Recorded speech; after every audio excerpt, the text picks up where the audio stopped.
Tonight on Primetime Politics, pushing back.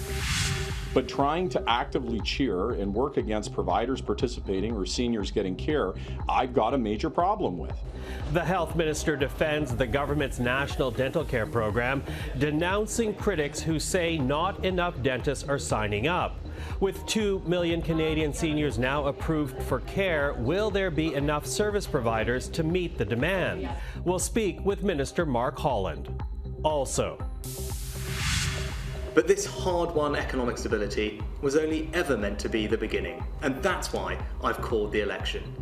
Rishi Sunak calls a snap election. Coming up, we'll examine whether there is a path to victory for his UK Conservative Party and discuss the potential lessons the British campaign could hold for Canadian strategists. Plus, the Prime Minister's former government whip accuses Justin Trudeau of caring very little for national defense. Retired General Andrew Leslie will join the program. This is Primetime Politics.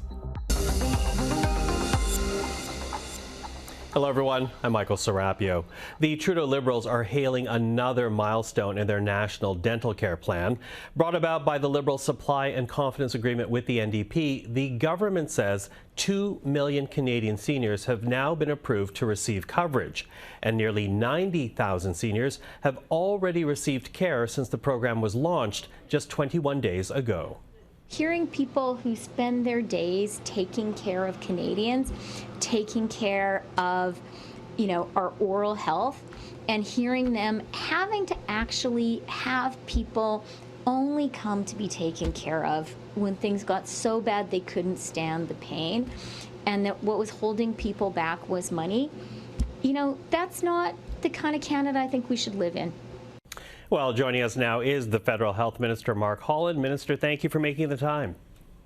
Thanks so much, Michael. Appreciate it. Listen, I know you want to celebrate the milestones today, but I'm actually going to start here with some of the Conservative response to your news conference today, because the opposition is highlighting, I guess, essentially the shortfalls of the program, in particular that only 30% of oral health care providers have signed up to be a part of the program. It's great to celebrate the 2 million who will now be eligible for care, but how do you ensure that they actually get the care that they're waiting for? Well, actually, it's closer to 40% now. We've seen in just a few weeks, we've gone from 5,000 providers to nearly 10,000. We have more than 9,700 providers. And then if you actually look at the hygienists and denturists, there's almost full participation. And we're hearing from providers every day how simple it is, how easy it is to use, how pleased they are with the experience, how quickly they're getting paid. So every day those numbers are going up. And this, of course, is all before the new online portal on July 8th. So, the Conservatives are very focused on trying to make this not work, which is very frustrating. I mean, it's one thing to vote against it, but I think it's frankly reprehensible to be out there spreading misinformation and grabbing pom-poms and cheering for people to not get care.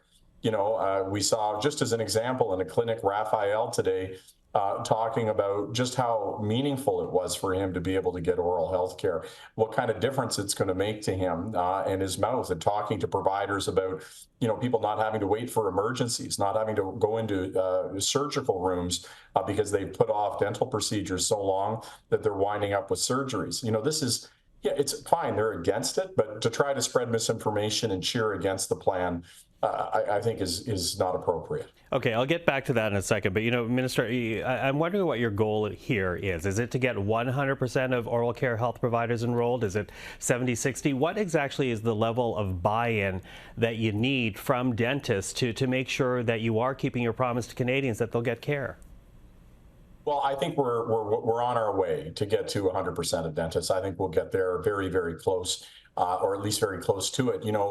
This is the largest federal program launched in Canadian history, and this is totally voluntary on the part of dentists.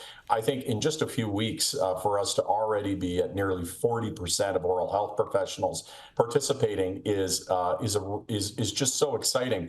And what does that mean in practical terms, Michael? It means that we're seeing tens of thousands of seniors a week. In just the opening couple of weeks, we've seen over 90,000 seniors. That's a huge, huge number. And when you break that down to what that means for their dignity and about getting care, You know, just as one story in Vanier, a lady finally getting dentures after 41 years of not being able to afford them. She has plastic plates in her mouth that she's crushing food with, finally getting a new pair of dentures. I think that's the kind of country we want to be in, where somebody like that patient is getting the care they need. Okay, it's over 90,000, as you say, in a program that's only 3 weeks old. But, you know, I'm wondering, Minister, how equitable has that accomplishment been? Are you talking about bigger provinces where that's been able to be attained, urban versus rural? Where are you seeing the success so far? Well, what we've seen is that, you know, certain areas, the misinformation has been greater. And so when we get a certain number of providers, then they're able to talk to each other about what a positive experience it is, how little administration it is, how it's actually faster and easier to use than private plans. In many instances, folks are telling us that, so that we then get a positive contagion of providers joining in areas. So, you know, I was out in Atlantic where, you know, there's been, you know, the health critic for the Conservatives has been very active spreading misinformation, countering that, talking about just how positive it is and how well it's working in different areas of the country. So, you know, go and attack that misinformation and really make sure that providers get the chance to talk to other providers who are using this program very, very successfully. Where's your biggest challenge, though? Like, I mean, Atlantic Canada is what, a challenge area, a success area? Where are you finding that you're in this country where there are greater obstacles? Well, I think that we're finding it's more regional than anything else, and it has to do with the number of providers there. So once we find and this is of course just in a few weeks, but we found once we're able to get that provider number up to 10% of providers within a geographic region, that puts us in a good position to be able to then really get those providers talking, hearing positive experiences, and then we see a real explosion. So I'm going around the country and having conversations directly with dentists and denturists and hygienists, really overcoming some of the misinformation that's being put out there to connect people to the right information and get them using the services and making sure that we get seniors getting the care they need. Okay, so you're out there talking to different associations, different professionals. What are the outstanding concerns? If you would explain it to Canadians who are not a part of that conversation, what are the outstanding concerns that you find yourself having to explain and talk about time and again? Well, I think the biggest one is the idea that there's a lot of paperwork or administration, and of course that isn't the case. In fact, I have many providers saying to me once they join the plan, they keep looking for what this paperwork and administration is. They can't find it. So, you know, making sure that people, and this is what I think is the big deal with July 8th, when providers can interact with the plan on a one-off basis, then they can, even without officially participating, try the plan, see how easy it is. So I think that will overcome it. The other barriers, I think we've largely lifted. I think most of the fears come down to hearing, the Conservatives say that this is going to be a bad experience for people or this is a bad plan. It's overcoming a lot of that kind of partisan silliness, which is very frustrating to have to combat that. But overall, I have to say, it's I was elected 20 years ago, getting a chance to talk to patients, many of whom haven't had oral health care in their lives or in a very long time, and seeing what that means to their sense of dignity, talking to providers about, being able to go to populations of people who, they would wind up in emergency rooms. Now we're able to get them care. I mean, it's extremely heartening. It is incredibly valuable. And I think it's very in line with the Canadian spirit that we believe everybody should be able to get the care that they need. And this was a major, major hole in a public health system that we're filling. Mm-hmm. I have about a minute left here, Minister, but I do want to ask, because you keep saying that Conservatives are spreading misinformation. You talk about going across the country, but what else will your government have to do to tell Canadians about the program and to sell them on it at this point then, if you keep pointing out the opposition is essentially talking it down to Canadians coast to coast?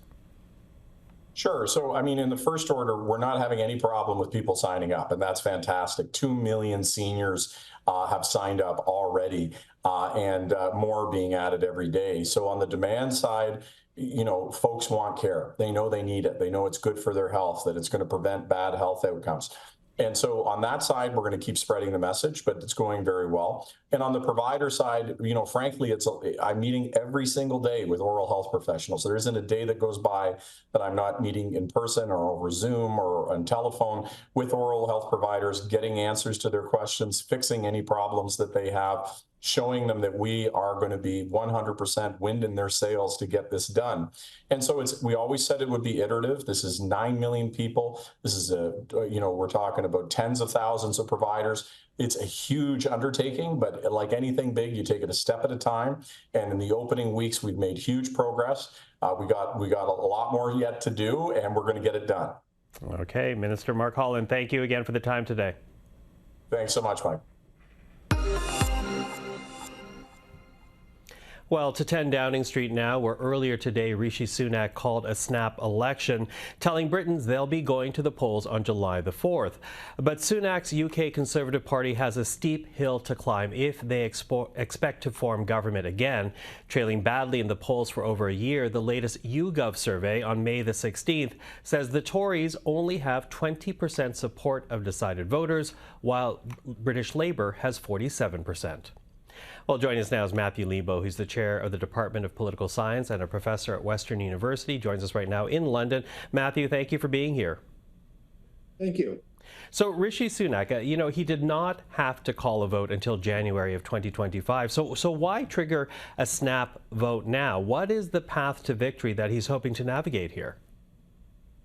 Well, probably there is no path to victory. The poll you showed, they are just so far behind that a Labour win is pretty inevitable. It's possible that things could get worse for the Conservative Party if they were to not call an election, or worse for the Prime Minister, such as a vote of no confidence being thrown out by the party or by the House as a whole. So it might be better just to do things faster to lose and perhaps keep the door open for a comeback in a few years as the leader of the Conservatives. Okay, so trying to avoid something even worse. But, as we noted, the Conservative Party in the UK, they've been trailing Labour by about 20 points for some time now. Conservatives lost nearly half of all the council seats it was defending in local elections. That was just about 3 weeks ago. Given that kind of track record, has there been any historic example of a political party turning things around in the course of a campaign? I can't think of anything that would come close to what would be required now from the Conservative Party. In 1992, the Conservatives under John Major were not expecting to win that election. They were maybe 6 or 7 points behind and pulled out a win to hang on another 5 years. I guess the best example I can think of would be in about 1988, where Michael Dukakis had about a 15-point lead in the summer over George H.W. Bush. And of course, that didn't last for very long. That was a huge comeback. But in sort of the polarized politics now and how long and steady that lead has been for Labour, that just doesn't seem possible this year. Mm-hmm. You mentioned polarization, and that's interesting because last October, Sunak did give the speech at a Conservative Party gathering. And during that speech, he said that a man is a man, a woman is a woman, and, quote, we shouldn't get bullied into believing that people can be any sex they want to be. That makes me wonder how much of this campaign will be about social conservative values and whether a wedge issue like gender identity will actually play a role here. I think so. And there's a new party in British politics. The UKIP party sort of evolved and now is the Reform Party. And they're polling at 10, 12, 14%. And probably a lot of that support is coming from former Conservative voters. And so the Conservative Party is sort of looking, well, where can we pick up a few votes? If we want to sort of narrow the gap between us and Labour, they're not looking at the middle, they're looking at the right. And that means issues like gender identity and putting those on the table and trying to get people to abandon a small fringe party. But that means also sort of incorporating some of those more fringe ideas into a mainstream party. And that can sort of be dangerous for what a party stands for and make a small minority have an outsized say in sort of the policy preferences of an entire larger party. Mm-hmm. Now, Boris Johnson, he was quick to say that he'll be voting Conservative, and he hopes that other Britons will vote that as well. What role do you see Mr. Johnson playing in this campaign? I I imagine he'll be out in specific constituencies where he's popular. He still has a lot of popularity within the party, and they'll need to get all of their members out and trying to get out the vote, trying to remind Conservative voters or people who voted Conservative in the past, sort of the pro-Brexit ideas that were popular. And sort of some of the social issues that are unpopular, immigration issues that Johnson's popular on. So they'll probably use him. They need all the help they can get. Mm-hmm. So the vote in the UK will happen on July the 4th. That will be followed by a vote in the US come November, presumably a Canadian vote in 2025. I'm wondering, from a political science point of view, what should strategists be looking for in the UK campaign when considering their own campaigns, for example, in this country? Yeah, I think that, a common thread through the three countries and really democracies all over is that the fringe right is getting more organized, becoming a bigger part of politics. And sort of the mainstream parties have to think about how they can strategize to deal with that. So, for example, Pierre Poilievre is looking also at the right of Canadian politics and thinking, how do I strategize, and looking for, a few percent of the vote. Do I try and get those from the Liberal Party, from the People's Party? And in American politics, Donald Trump has made a habit of just catering to the far right of not just the Republican Party, but of American politics. And when party leaders from these large parties reach out to those fringes, it moves politics in that direction. It helps polarization, pulls parties away from sort of the middle of the spectrum, and ultimately can be dangerous for democracy when those fringes are sort of anti-democratic. So a lot to watch as the UK gets ready for their polling day on July the 4th. Ahead of that, though, Matthew, thank you for this. Really appreciate the conversation this evening. You're welcome. Well, time now for a look at what else happened in politics today. The Parliamentary Budget Officer is casting doubt on the government's promise to reduce homelessness.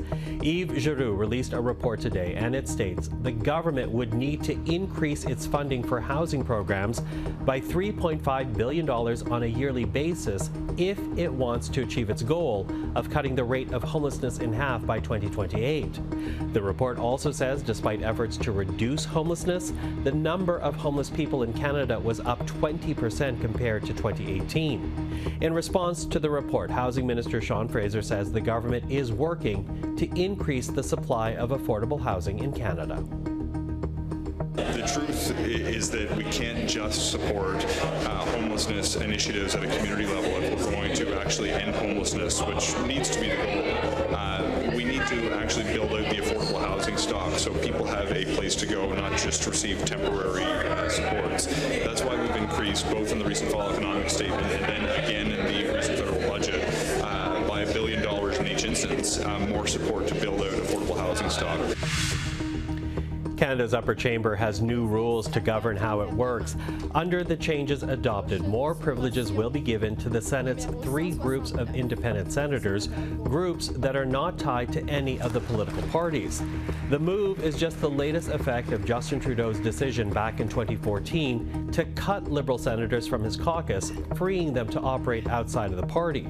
Proponents of the new rules say it will further modernize the Senate by giving greater voice to independents who now make up more than 80% of the Red Chamber. But the Senate's Conservative leader Don Plett says the new rules will effectively limit the power of the official opposition. Canadian church leaders held a press conference this morning in Ottawa advocating for a ceasefire in Gaza and the release of individuals held in captivity on both sides. This afternoon and tomorrow we will meet with members of Parliament to discuss our calls, which are an enduring and sustained ceasefire, an immediate flow of life-saving food, water, aid, fuel, and humanitarian assistance, the release of all captives, the end of all arms transfers to Israel, and the end of occupation so a just peace can begin. The group, made up of leaders from several Christian denominations, as you heard, also called on the government to end all arms transfers to Israel and officially recognize the state of Palestine. And finally, today marks the 45th anniversary of Joe Clark's victory over Pierre Trudeau's Liberal Party back in 1979. Elected at the age of 39, to this day, Clark remains the youngest person to be Prime Minister in Canadian history, and the anniversary is being marked tonight at Ottawa's Shaw Centre, where the former Prime Minister will participate in a fireside chat. Not serious about defense. That's the accusation being made about the Prime Minister. And perhaps more troubling for Justin Trudeau, it comes from his former government whip. Andrew Leslie is a retired lieutenant general. From 2006 to 2010, he served as Chief of Land Staff for Canadian Forces. In 2015, he was elected as the Liberal MP for the Ontario riding of Orleans and served in the Trudeau cabinet. But just last week, an interview he gave to the National Post was published, and in it he says the U.S. and Canada's other allies are in despair because Justin Trudeau is not serious about defense. Well, we're now joined by Andrew Leslie. General Leslie, good to see you again. Thank you for making the time. Thank you, Michael. Now, without a doubt, you know, your interview with the National Post caught our attention. You stating, seemingly without any hesitation, that the Prime Minister is not serious about defense, nor are many members of his cabinet. Why say that now when the government just released a major defense initiative last month and really committed billions of dollars across the next 5 years, $73 billion over the next 20?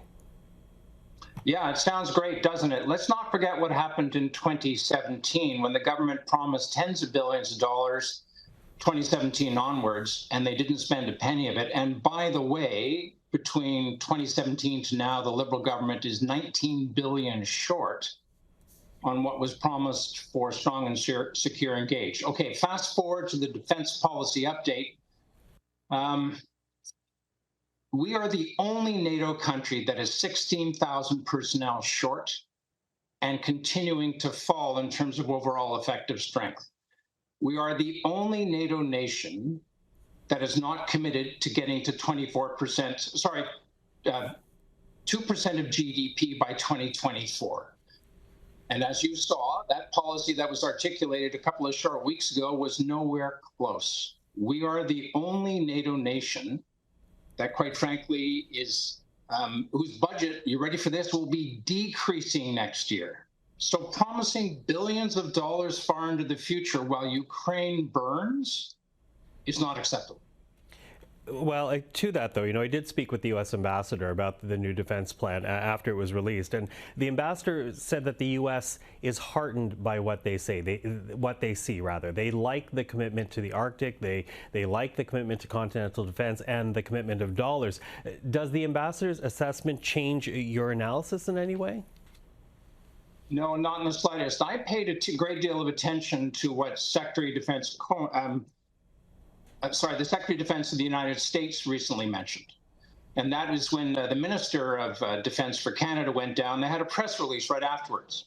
And I noted with a great deal of interest that the Secretary of Defense for the United States essentially mentioned one thing and one thing only of any substance, and that was that it's good that friends and allies will continue to invest and sustain the investment into defense capability. So in diplomatic speak, that's essentially a shot across the bows. A variety of organizations down south, and especially in NATO, are not happy with Canada, promising billions years from now when the need is now. I think, quite frankly, doesn't cut it. Not as a 41 million population plus 2 trillion economy. Mm-hmm. Now, when you balance, though, the desire to increase military spending up against what this government has invested in, I'm wondering, you, as a former member of this current government, what programs would you not have invested in to get the military to where you think it needs to be? Well, I believe that the team that's responsible for taking a hard look at the budgetary functions of Parliament have determined that there were hundreds of billions of dollars whose output is suspect in terms of the $1.4 trillion debt that is currently being managed. And of course, we all know that that is doubled under this current government. So what programs would not get funding? There's probably long list that's very easy to discern. What is important is that defense right now in Canada is being treated essentially as an afterthought or as a nice to have. Mm-hmm. Over the course of 9 years, we've already heard once, twice, 3 times, tens of billions of dollars are coming in the future and they haven't arrived. So promising fighters or ships when no contract's been signed or nothing's on the ramps or tied up alongside, when the Army has half of its fighting vehicles and trailers parked for lack of spare parts, when the armed forces are 16,000 people short, which is unprecedented in terms of the history over the last 60 years, when the Air Force can't take part in exercises or doesn't have enough flight hours to train their pilots, our NATO allies are asking a bunch of hard questions, not about the future, but right now. Mm-hmm. You use the word future, though, and I do wonder, because in that same article, you say that you have been talking to Pierre Poilievre's Conservative team about defense security issues. Does that mean you're thinking of another run, but under a different banner in the next election? No, I brought up their name essentially because they are paying attention. I believe that they've got a lot of really smart, competent, hardworking people looking at these issues with a lot of seriousness. And I'm there to help whoever might ask for it, because defense and security to me is paramount for any government, especially now, especially with Russia attacking Ukraine and China's resurgence. The world is only getting more dangerous, and those nations which don't invest in defense security will actually and could pay a price. General Andrew Leslie, I always appreciate the time with you. Thank you for this. Anytime, Michael. And that is our program for this Wednesday. I'm Michael Serapio. For everyone here at CPAC, thank you for watching. Primetime Politics is back tomorrow. Until then, take care.